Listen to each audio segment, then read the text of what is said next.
지금부터 제4회 국무회의를 시작하겠습니다.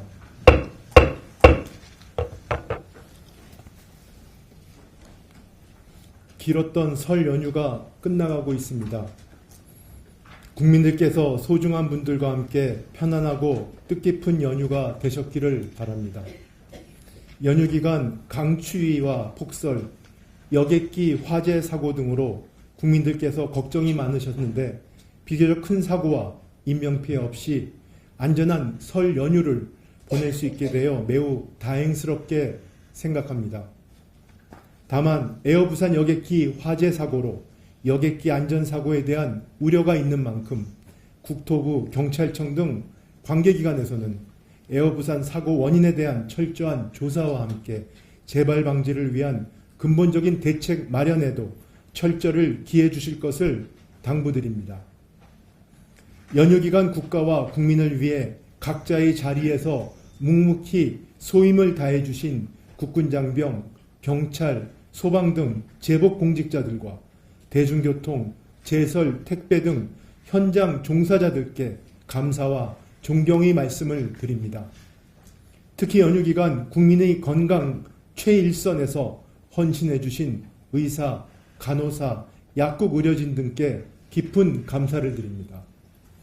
저와 국무위원들은 설 명절을 맞아 국민들의 생생한 목소리를 경청하기 위해 전통시장 등 여러 민생 현장을 방문했습니다. 고된 일상의 어려움 속에서도 나라를 걱정하며 절절하게 쏟아내는 국민들의 질책과 격려를 들으며 미안함과 함께 막중한 책임감을 느꼈습니다. 국민들이 다양한 목소리를 관통하는 메시지는 결국 통합과 민생 그리고 국정 안정이었습니다. 정부는 국민들의 말씀을 깊게 새기고 민생 경제 회복의 골든타임을 놓치지 않도록 총력을 다하겠습니다. 최근 우리 경제는 4분기 성장과 고용이 부진하고 수출 증가세도 둔화되는 흐름입니다. 미국 신정부의 정책 전환이 점차 구체화되며 대외 리스크도 커지고 있습니다. 경제 여건 악화로 가장 큰 타격을 입는 것은 서민과 소상공인 등 취약계층입니다. 정치권에 다시 한번 호소드립니다. 국민들이 하루하루가 어렵습니다. 민생이 지금보다 더 어려워질지 모른다는 불안감에 많은 국민들이 허리띠를 졸라매고 있습니다.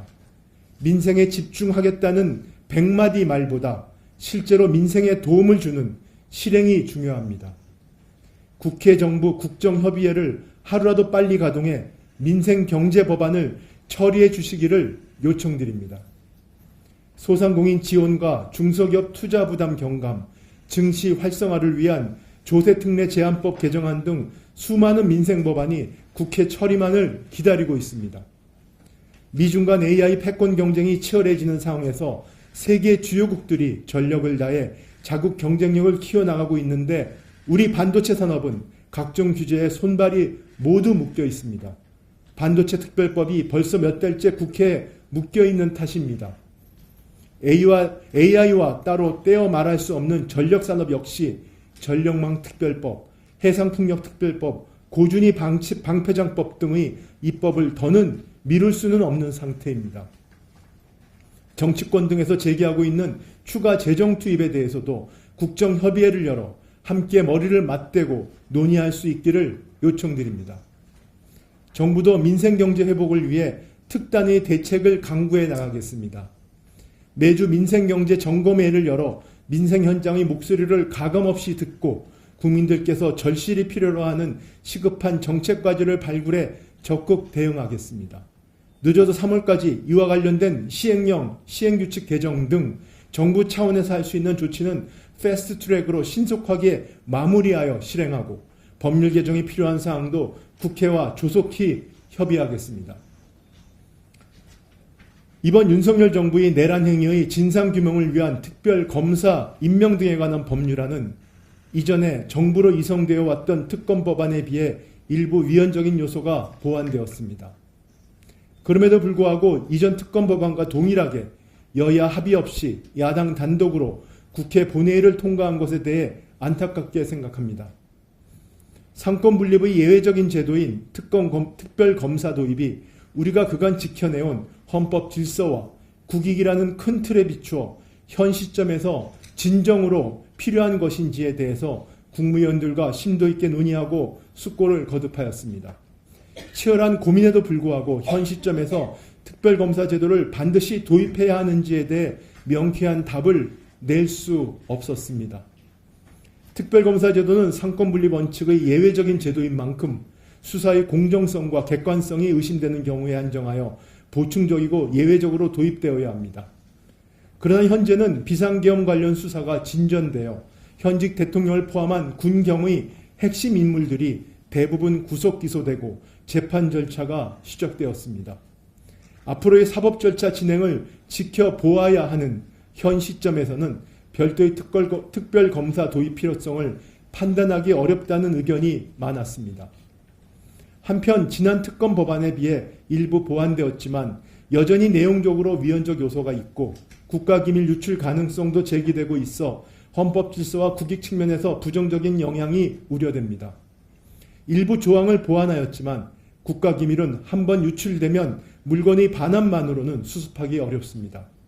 특히 분단국가라는 특수성을 반영하여 수색 및 검증까지 제한하는 강한 보호 규정을 두고 있는 위치와 장소에 관한 국가기밀은 한번 유출되면 회복이 불가능합니다. 검찰이 이미 내란 기수 혐의로 기소했다는 점을 감안하면 추가적 조치를 얻을 수 있는 실익뿐만 아니라 그에 따른 부정적 영향도 함께 균형 있게 비교해 볼 필요가 있습니다. 자칫 정상적인 군사작전까지 수사 대상이 될 경우 북한 도발에 대비한 군사 대비 태세가 위축될 수 있고 군의 사기에도 부정적 영향을 미칠 가능성이 있습니다. 신성한 국방의 의무를 수행하고 있는 많은 우리 군 장병은 이미 이번 사태로 많은 혼란을 겪었습니다. 그들의 명예와 사기에 부정적인 영향을 줄 수 있는 상황이 또다시 발생한다면 국군 통수권자인 대통령을 대신하여 국정을 운영 중인 권한대행의 책무를 다하지 못하는 것이라고 생각합니다. 저는 권한대행으로서 오직 국민과 역사의 평가만 두려워하며 국가와 국민을 위해 책임 있는 행동을 다짐한 바 있습니다.